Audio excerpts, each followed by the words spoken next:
사랑하는 하나님, 온 세상 우주 만물을 만드신 하나님을 이 작은 머리로 담기에 당신이 너무 큰 분인 줄 압니다. 예수님의 일생을 글로 대하지만 그 안에 있는 그 행간에 있는 모든 것들이 아직 사실 저희가 다 깨달을 수 없는 무지한 상태에 있습니다. 아버지, 그러나 이것을 시작으로 그 행간에 담긴 당신의 사정, 당신의 뜻, 세상은 볼 수 없는 하나님의 그 마음들 읽어가고 알아가고 싶습니다.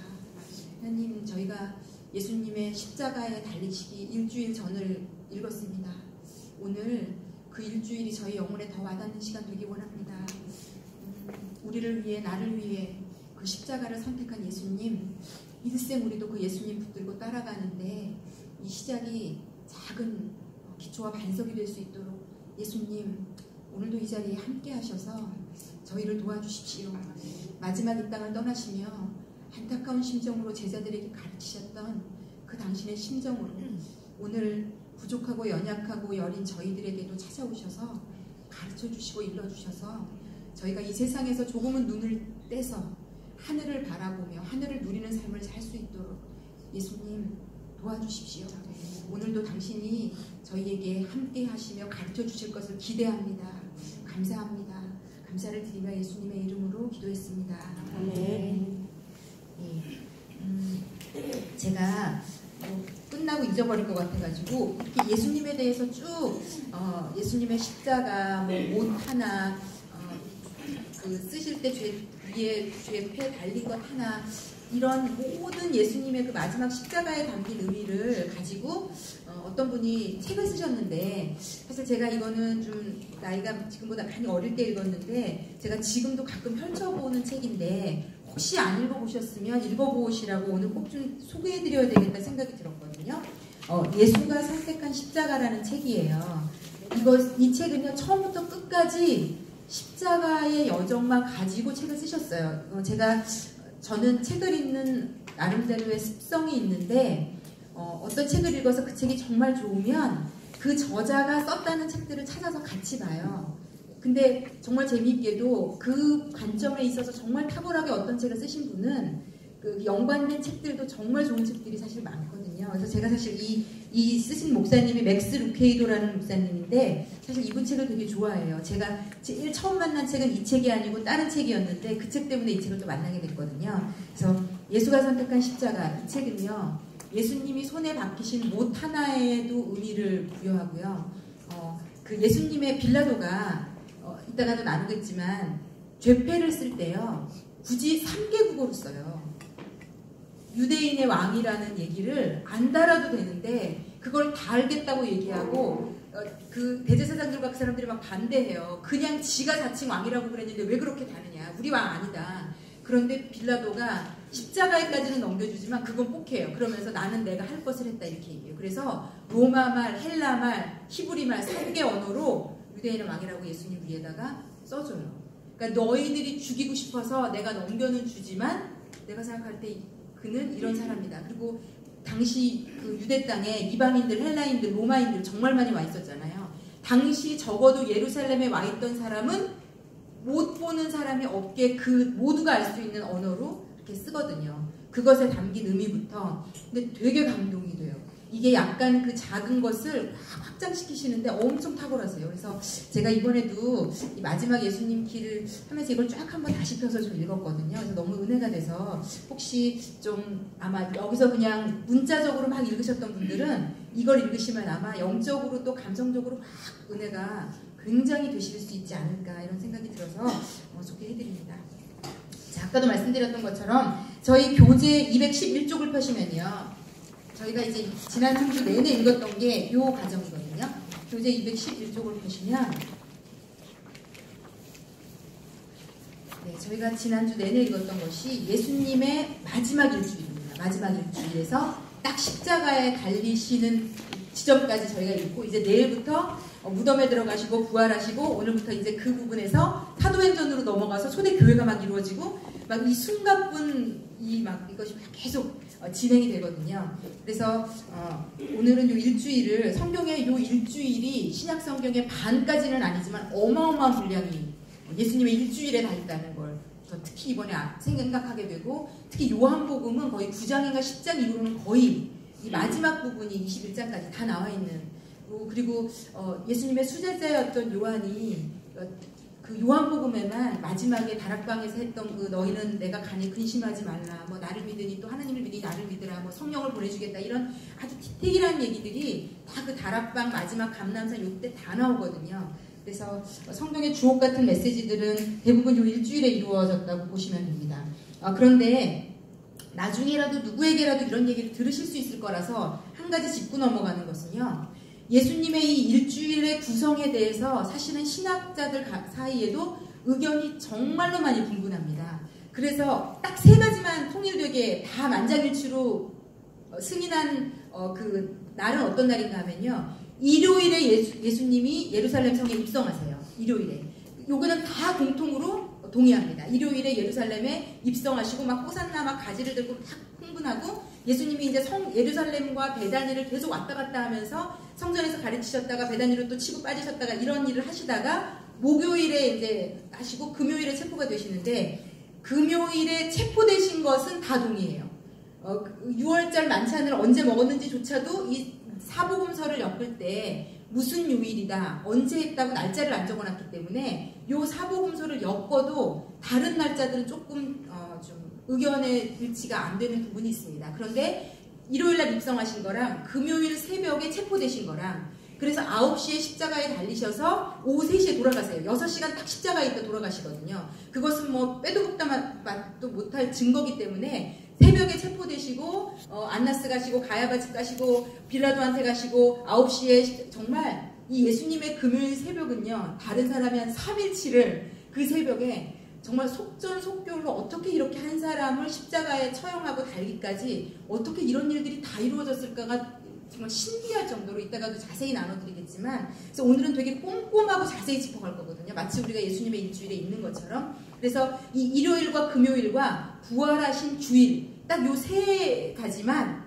모든 신학자들이나 이런 우리 교계에서 확실히 뭐 부정할 수 없는 사실이고, 그 나머지 날짜들에 대해서는 의견이 굉장히 분분합니다. 그래서 이분도 여기 써놨어요. 본인은 아줌마니까 다른 얘기하지 않고 그냥 정통적으로 얘기하는 걸 그냥 따라서, 아마 이분도 자기 의견이 있을 텐데 그러기에는 너무 방대한 설명이 필요해요. 그래서 아마 그냥 정통적으로 제일 많이 쓰는 것을 따르신 것 같아요. 그래서 어찌되었건 그런 것은, 왜냐하면 이런 것들에 대한 것도요, 잘 예수를 믿다가 어떤 이런 성경에 대해서 예수는 모르나 성경을 많이 읽었던 사람, 또 그 사변적인 어떤 책들을 많이 읽었던 사람들이 오히려 우리랑 논쟁을 할 때 이길 때가 있어요. 우리는 생각도 못 해본 거, 우리는 알지도 못하는 것을 치고 들어올 때 거기서부터 흔들리고요. 오히려 그래서 신천지나 이단들이나 어떤 이런 사람들은 우리가 모르는 이런 사변적인 것들에 대한 지식을 가지고 우리를 훅 치고 들어올 때 휘청하면 그때를 이제 얘 말해 모르네 이러면서 이제 막 뭔가를 더 일할 수 있거든요. 그러면 또 줄줄줄줄 끌려가서 이렇게 될 수 있기 때문에 어떤 이런 관점들이 있다는 걸 아시는 건 나쁘신 것 같지 않으세요? 자, 저희가 지난주에 예수님이 예루살렘에 오셔서 3개월은 예루살렘에 계시고 3개월은 요단강 서편의 그 베다니 쪽에서 베레아 쪽에서 계시다가 이제 계속 거기서 계시다가 한 번 왔다 갔다고 하셨죠. 나사로 죽었을 때 다시 한 번 오셨다가 다시 가셔서 계셨거든요. 그래서 3개월, 마지막 3개월은 요단강 반대편 쪽에서 계셨는데 이제 예수님께서 아셨죠. 내 때가 이른 것을. 그래서 예루살렘으로 이제 들어오시는데, 제가 요걸 좀 이 감람산에 대한 거를 좀 나누고 싶은 생각이 들었어요. 여러분, 감람산이 마운틴 오브 올리브예요.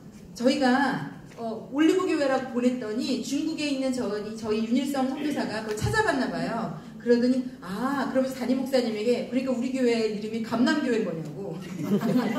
감남산 교회 되게 느낌이 다르지 않아요? 감남나무 교회냐고. 그래서 아니라고. 맞지만 올리브 교회라고 부르라고. 그래서 그 감남산이 그 올리브산이고요. 근데 이 산이, 제가 이거를 좀 되게 좀 실제적으로 봤으면 하는 소원이 있어서 지도를 실어드린 거거든요. 이 낙이 나오는 지도를 보시면 그 밑에 보시면요,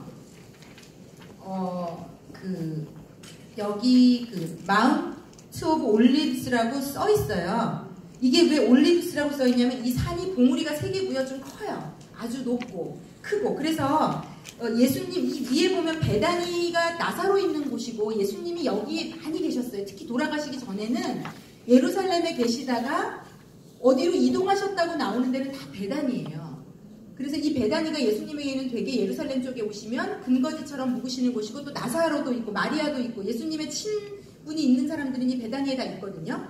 그래서 여기 보면은 이 산에 그런데 이 베다니와 또 예수님이 그 나귀를 데리고 오라고 그러는 벳바게가 나오는데요.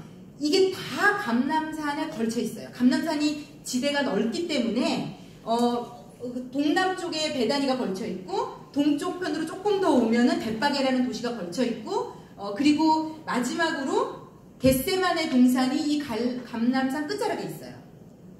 그래서 이 감람산은요. 예수님도 올라가셔서 말씀도 전하시기도 했고요. 그리고 갈릴리에서 예루살렘을 오는 사람들이 이 감람산이 약간 그래도 홀리한 산처럼 이들에게는 이미지가 있는 것 같아요. 그래서 갈릴리나 이런 곳에서 이제 예배를 드리러 예루살렘에 올 때 많은 사람들이 감람산에다가 텐트를 치고 야영을 하기도 하고 기도를 하기도 하고 그런 장소로 쓰였던 곳이라는 거.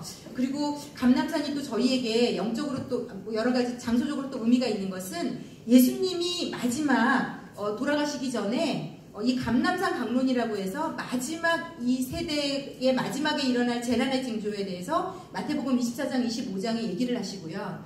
그리고 예수님께서 부활하시고 승천하시기 직전에 아버지와 아들과 성령의 이름으로 세례를 주고 이 마지막 명령 온 세상에 다니며 예수 이름으로 세례를 줘라 이 마지막 명령을 감람산에서 하시고 승천도 감람산에서 하십니다. 그래서 이 감람산이 나름 우리 이 뇌리에 좀 영적으로 이렇게 있으면 괜찮을 것 같아요. 예수님이 여기서 내가 이렇게 가는 것을 본 그대로 다시 올 거야 얘들아 그리고 빠이빠이 하고 가실 산이 이 산이에요. 그래서 감람산에서 예수님을 마지막 이렇게 헤어진 장소가 되고요. 또 예수님이 십자가에 달리시기 전에 겟세마네 동산은 여기 겟세마네라고 써있죠. 가든 오브 겟세마네라고 써있는데요. 요 네모난 지형까지 그러니까 감람산이 뻗쳐 있는 거죠.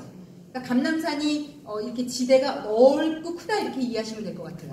베다니도 옆에 곁에 있고 벳바게도 있고 겟세마네도 있고 이렇게 이해를 하시면 좀 머리에 좀 들어오시죠. 그래서 여기서 그렇게 멀지 않은 거리니까 여기서 이제 벳바게라는 곳 제가 요 나비 있는 건 왜 실어드렸냐면요. 베다니에서 예수님이 출발하셔서 벳바게층으로 가셔가지고요. 제자들에게 아무도 타지 않은 새끼 나귀가 있을 거니까 데리고 오라고 한 게 여기 벳바게예요. 그래서 제자들이 여기서 나귀를 가지고 와서 여기서부터 이제 나귀를 타고 예수님께서 예루살렘에 입성하시고 산나마 가지를 흔들고 하는 장면들이 계속 이어진다고 보시면 됩니다.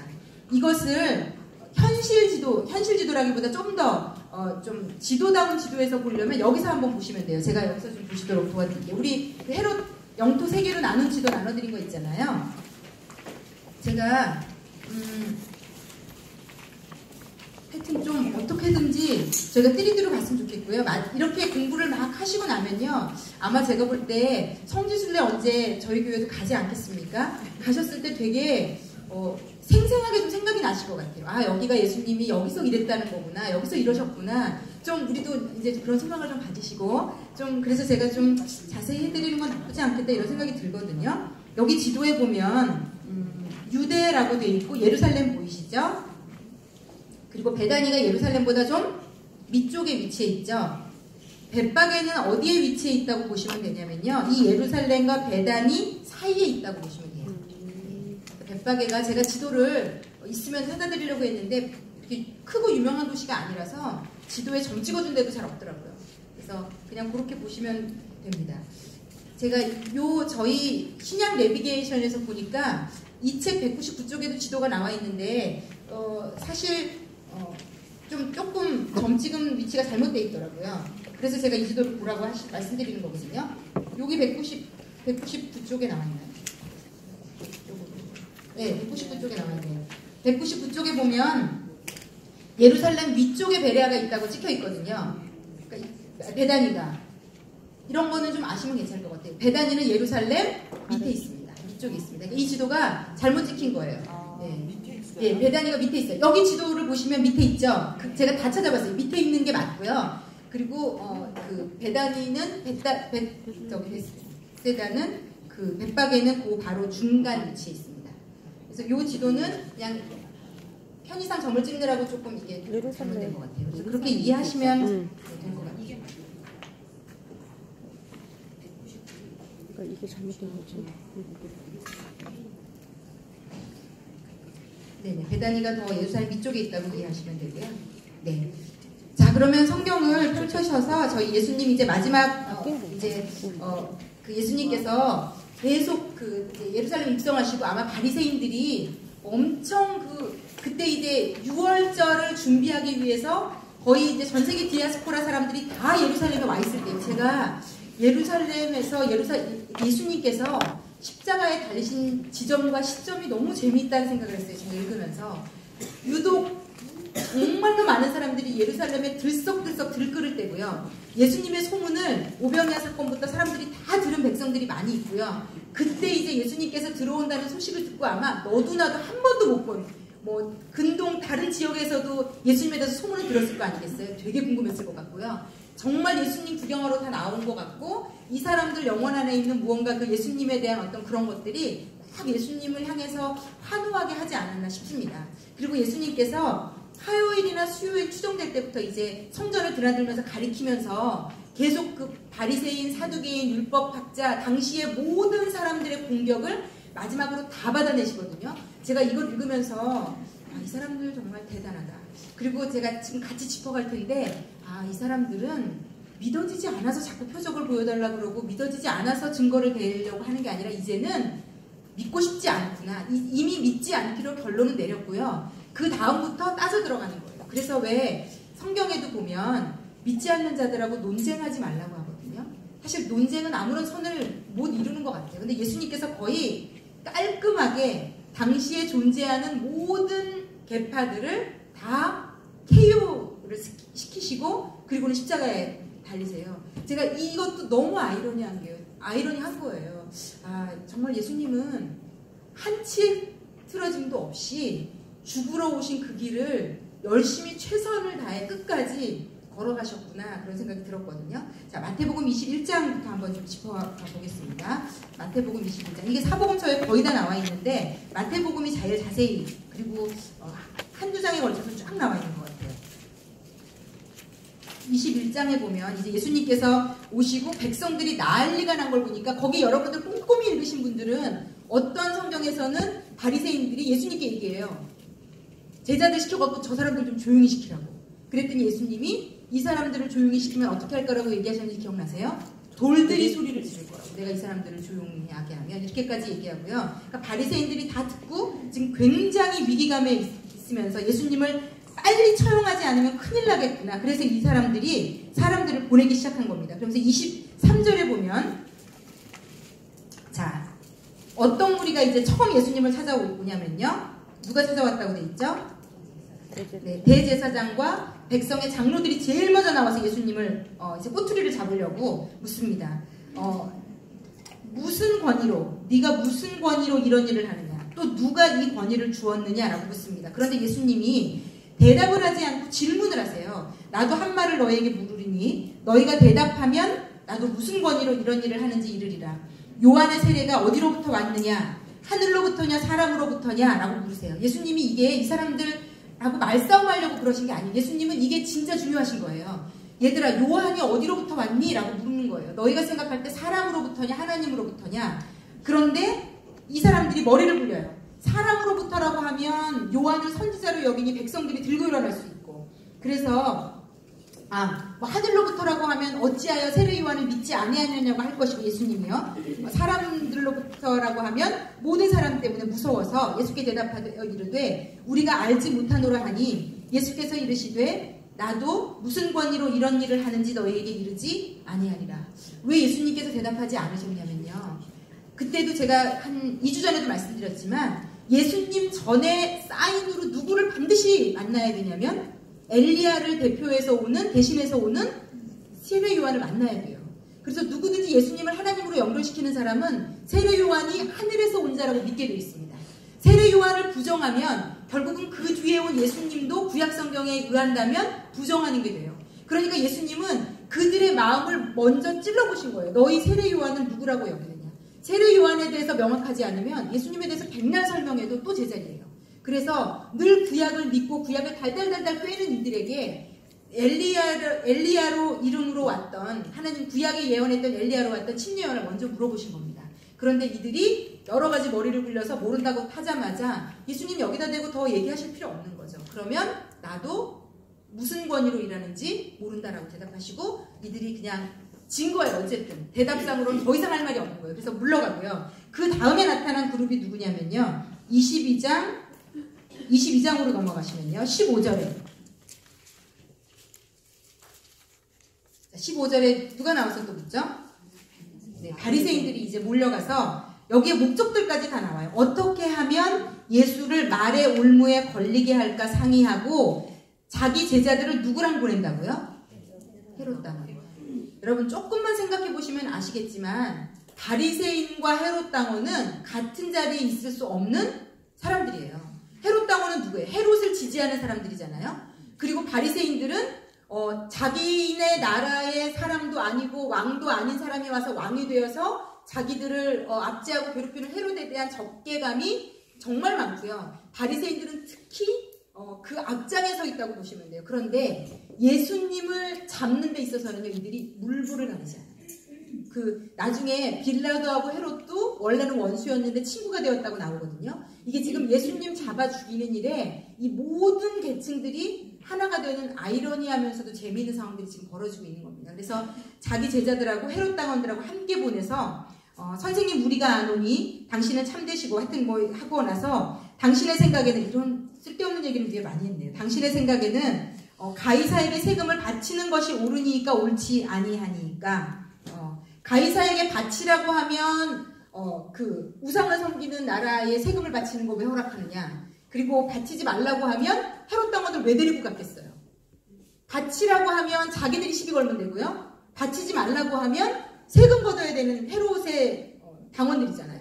그러니까 그 나라에다 고발할 수 있는 거죠. 이 사람 세금 내지 말라고 한다. 그래서 두 부류를 다 데리고 간 건데 예수님이 기가 막힌 얘기를 하시죠. 이 형상과 이 글이 누구의 것이냐? 그런즉 가이사의 것은 가이사에게, 하나님의 것은 하나님께 바치라.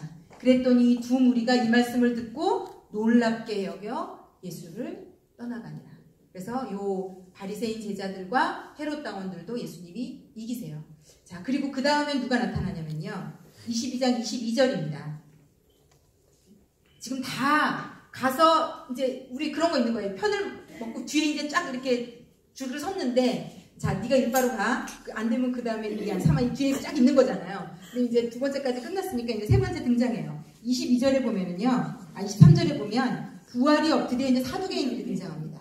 부활이 없다 하는 사두개인들이 그날 예수께 와서 물어 이르되, 그 칠형제가 있었는데 하여튼 계속 첫째부터 죽으면 누구랑 당시 이스라엘은 법이 형이 있는데 아들이 없이 죽으면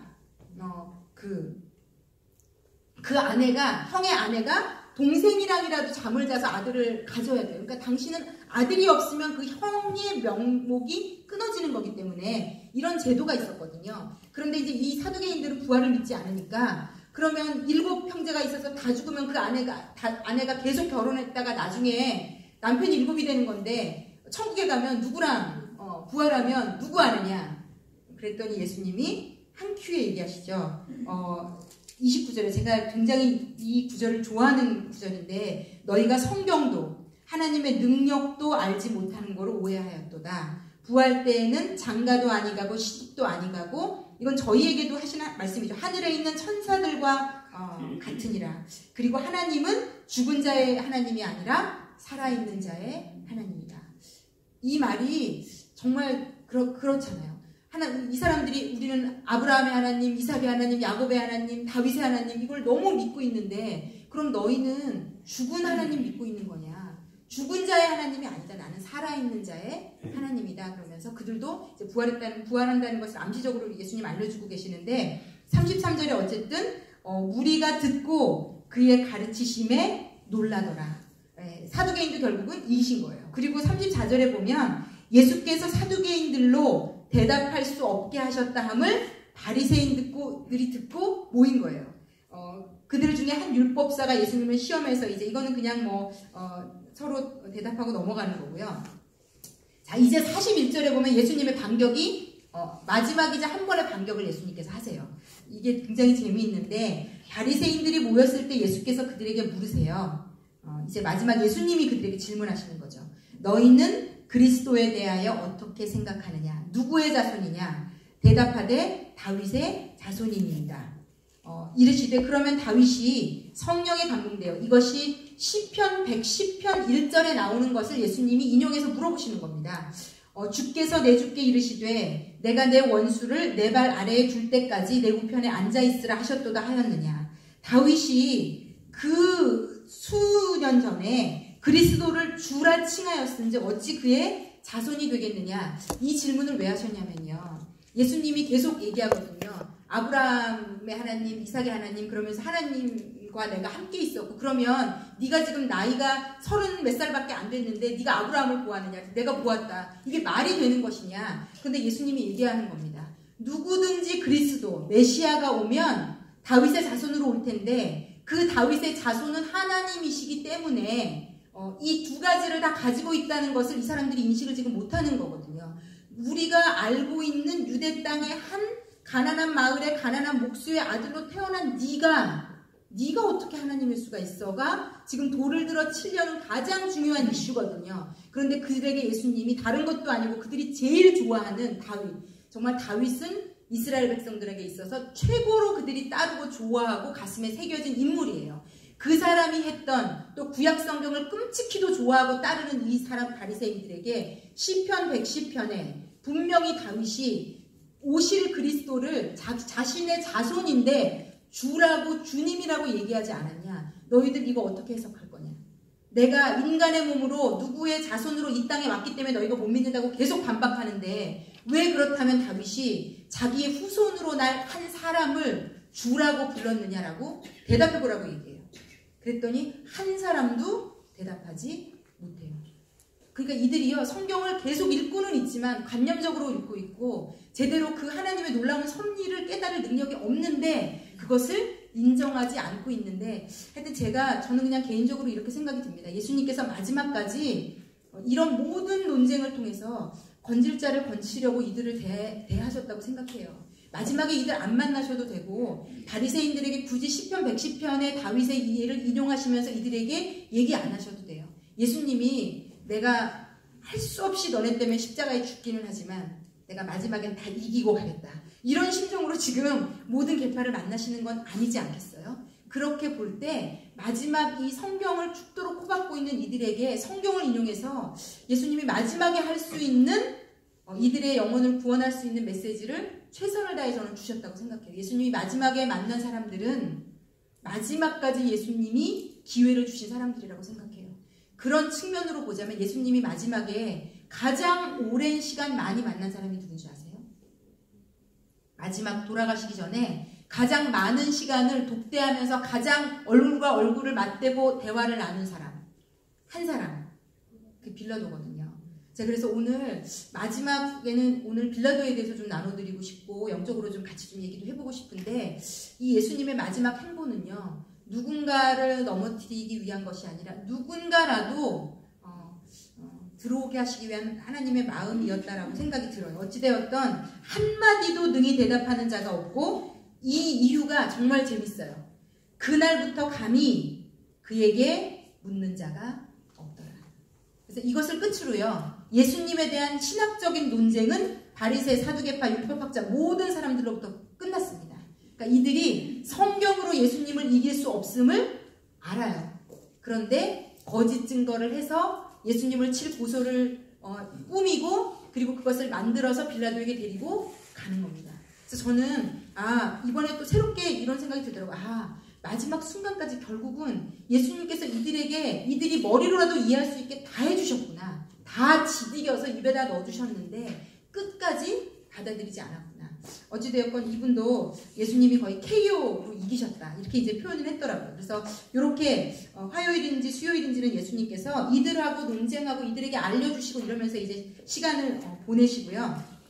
그리고는 목요일에 그 다락방 제자들만 감람산에 이제 화요일 수요일쯤에 이런 일을 하시면서 감람산에도 오르셔서 마지막 때에 나타날 징조에 대해서 얘기하시고요. 그리고 이제 체포되시기 바로 전날 밤 우리가 맨날 성찬할 때 얘기하잖아요. 성찬할 때 예수님이 그 전날 밤에 제자들과 함께 유월절 떡을 나누시거든요. 그때 그 다락방에서 가룟 유다가 성만찬하고 예수님 팔러 나가요. 그리고 난 다음에 요한복음 14, 15, 16장에 걸쳐서 쭉 마지막 다락방 강론이라고 해서 포도나무 나는 포도나무여 너희는 가지니 너희가 내 안에 내가 너희 안에 있으면 이 얘기를 쭉 하시고 예수님 안에 머무는 게 얼마나 중요한지 그리고 예수님이 가시면 누가 오신다고요? 성령님에 대해서 가장 자세히 가장 많이 왜냐하면 이제 바로 체포되시고 3일 죽으시고 부활하시면 가실 것이기 때문에 너희가 홀로 있지 않는다는 것, 내가 가는 것에 대해서 두려워하지 않아도 된다는 것, 성령 하나님이 너희 안에 오셔서 너희가 심지어는 나 때문에 잡혀가고 끌려가도 할 말까지도 입에 넣어주실 거라는 것, 그리고 너희와 나는 하나로 연합되어 있는데 그 증거가 바로 내가 너희에게 성령을 보내심으로 그래서 이 책을 쓰신 그 이해실 사모님이 그렇게 해놨더라고요. 요한복음 15장인가 16장에는요. 본인이 줄을 다 밟았대요. 아내라는 단어가 수도 없이 나와요. 거의 한두 구절마다 아내라는 단어가 나와요. 이 세상에 모든 종교를 통틀어서요. 그 신과 인간이 합일이 되는, 연합이 되는 종교는 기독교밖에 없어요. 다 필요할 때 서로 만나는 관계예요. 어제도 저희가 무당에 대해서 열심히 가르쳤지만 다 필요할 때 만나는 관계예요. 그런데 이게 실로 놀라운 종교고요. 이게 소름이 끼치는 종교고요. 저희 입장에서는요. 말도 안 되는 일이에요. 천지를 창조하신 이 세상에 아쉬울 게 하나도 없는 하나님이 우리랑 하나가 되기 위해서 이 과정을 다 거치신 거거든요. 이 과정을 다 거치신 이유가 우리랑 하나 되려고, 우리 안에 거하시려고, 우리로 하여금 하늘의 신비를 내 힘이 아닌 하나님의 힘으로 누리는 것을 맛보게 하시려고. 이 하나됨은 실로 놀라운 일이고요. 이 하나됨은 예수님의 십자가를 통해서만 가능했다는 거. 그래서 예수님이 열심히 아마 이때 제자들이 하나도 못 깨달았던 것 같아요. 빌립이 아버지와 나는 하나다. 아버지가 있는 곳에 간다 그랬더니 예수님 아버지를 좀 보여주세요. 그런데 이분도 여기 써놨는데 그 심정이 아버지가 어디 계시는데요? 이런 간단한 질문이 아니었던 것 같아요. 진심으로 영혼에 아버지가 보고 싶은 거죠. 아버지가 알고 싶은 거죠. 예수님 당신은 그렇게 잘 아신다는 아버지 저한테도 우리한테도 좀 아버지 좀 보여주세요. 예수님이 그러시잖아요. 어떻게 지금까지 나를 보고 나랑 같이 있어놓고 아버지 보여달라고 참냐고. 나를 본 자는 아버지를 본 거라고. 아버지를 본 거라고. 나와 아버지는 하나라고. 그런데 얘들아 너무 놀랍게도 너희도 이제 성령을 받고 너희가 내 안에 내가 너희 안에 너희도 아버지와 나와 성령 하나님 여기 이제 삼위일체가 다 나오는 거거든요. 아버지 하나님, 성자 하나님, 성령 하나님이 하나인데 그 신적인 하나됨에 내가 십자가에 달리고 죽고 너희가 너희 안에 성령이 오면 그 신적인 하나됨에 우리를 껴주시는 거죠. 예. 성부와 성자와 성령의 하나됨 안에 감히 피조물인 저희가 껴있어요. 내가 너 안에 너희가 내 안에. 그래서 이런 신비하고 말로 설명할 수 없고 누구에게 설명해도 미쳤다고 할 만한 이것을 믿는 집단이 저인 겁니다. 실로 이게 정말 놀라운 일이에요. 이걸 어떻게 설명해야 될지 모를 만큼 감격스럽고 놀라운 일이고 예수님께서 마지막에 다락방에서 목요일에 이것을 다 알려주시고 제자들 발 다 씻겨주시고 그리고는 금요일 새벽에 그게 얼마나 일찍 새벽일지 모르겠어요. 왜냐하면 예수님 잡으러 올 때 횃불을 가지고 왔다고 되어 있거든요. 그러니까 진짜 아주 이른 새벽이었을 것 같아요. 예, 그래서 금요일 새벽에 예수님께서 우리가 잘 아시는 것처럼 제자들을 데리고 가자 이제 그리고 겟세마네 동산에 가서 3번 기도하시잖아요. 예수님께서 겟세마네 동산 그 감람산 올리브산 밑에 있는 겟세마네에서 기도하시고 그런데 유다가 예수님을 팔아요. 근데 제가 예전에 생각할 때는 유다가 예수님을 팔았다는 게 예수님 이게 무슨 뜻일까? 예수님은 늘 이렇게 그냥 계셨고 예수님이 무슨 유다의 소유거나 뭐 유다의 것도 아닌데 유다가 어떻게 팔았을까? 그러니까 유다가 한 역할은요, 팔았다는 의미로 썼지만 어떤 역할을 한 거냐면 당시 백성들이 구름대같이 예수님을 쫓아다녔잖아요. 지금도요, 돌아가시기 며칠 전까지도 백성들이 난린 거예요. 예수님 말씀을 듣고 다 놀랍게 여기고 선지자로 여기고 능력의 사람으로 여기고 막 가지 들고, 심지어 어떤 구절에는요, 제가 이제 이 사복음서를 이번에 특히 꼼꼼히 읽다 보니까 눈에 막 다 들어오더라고요. 어떤 요한복음인지 누가복음인지에는 성전에 들어갔는데 성전에서 가리키실 때 애들까지도 다윗의 이름으로 오시는 그리스도의 애들까지도 소리를 지르니까 애들이 들은 거죠. 어른들이 떠드는 거. 얘네들이 뭘 하겠어요. 그 정도로 많은 사람들이 떠드는 걸 보고 애들도 입에서 예수님 보자마자 그랬더니 야단치거든요. 조용히 하라고. 아이들까지 그렇게 하는 거 보면서 바리새인들이 충격받아요. 그러니까 지금 온 예루살렘의 백성들이 날린 이 상황에서 예수님을 체포하면 난리가 날 것 같잖아요. 그러니까 유다가 한 역할은 뭐냐면 제일 백성들과 같이 있지 않은 예수님을 체포하기에 가장 좋은 타이밍을 잡는데 유다가 마지막에 보탬을 한 겁니다. 그래서 요한복음인가에 그렇게 써 있어요.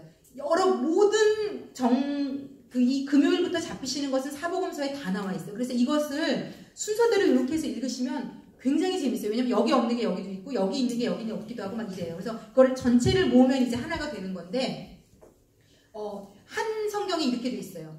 유다가 예수님이 습관처럼 감람산에 가셔서 기도하셨던 걸 아는 거예요. 예수님이 감람산에 이때만 가서 기도하신 게 아닌 거죠. 겟세마네 동산에. 그러니까 유다가 그날 새벽에 예수님이 겟세마네 동산에서 기도하시는 걸 추측했던 것 같고 대제사장의 군인들과 여러 사람들을 끌고 예수님이 어디 있는지를 새벽에 백성들 없을 때 가장 한적한 시간에 장소에 예수님 잡으러 간 거거든요. 그래서 결국은 예수님께 유다가 손에 입맞춤 하잖아요. 그래서 네가 입맞춤으로 나를 파느냐. 그래서 마지막에 유다한테 이렇게 얘기하시잖아요. 예수님께서. 유다가 자살할 때 아마 그 목소리가 계속 매안에 치지 않았을까 이런 생각은 들어요. 그리고 예수님께서 체포되어서 가시잖아요. 네. 이제 체포되시고 난 뒤에 한번 좀 쫓아가 볼게요. 그 겟세마네 동산에서 제가 지금 성경 구절을 써놨는데 마태복음인지 18장 1절인데요. 이거 요한복음이네요. 요한복음 18장 1절. 요한복음에 같이 좀 따라가 보면 될 것 같아요. 네.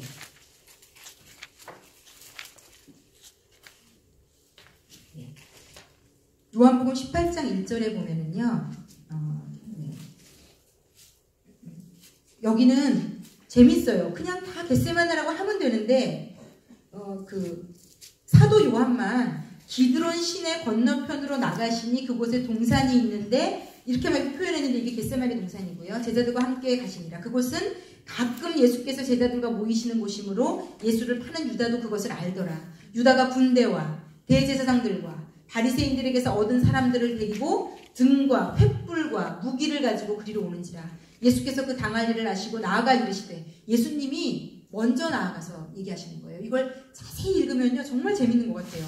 그 당할 일을 다 아시고 당신이 먼저 말을 거시는 거예요. 너희가 누구를 찾느냐. 지금 다른 사람 같으면 제자들 앞세우고 도망가거나 숨어야 되는 이 타이밍에 예수님께서 먼저 알아보시고 나아가서 너희가 누구를 찾느냐. 그러니까 여러분, 예수님이 십자가를 향해 가는 길에 얼마나 적극적으로 열심히 최선을 다해. 마치 아브라함이 이삭을 제단에 드리려고 아침 일찍 일어나서 다 장작 타인들한테 매개하고 이삭하고 미련 없이 모리아산으로 향해 갔던 것과 비슷해요. 지금 예수님께서 정말요 미련 없이 열심히 자신의 목숨을 내어놓으시려고 가시는 거죠. 너희가 누구를 찾느냐. 대답하되 나사렛 예수라 하거늘 이르시되 내가 그니라 하시니라. 그를 파는 유다도 그들과 함께 섰더라.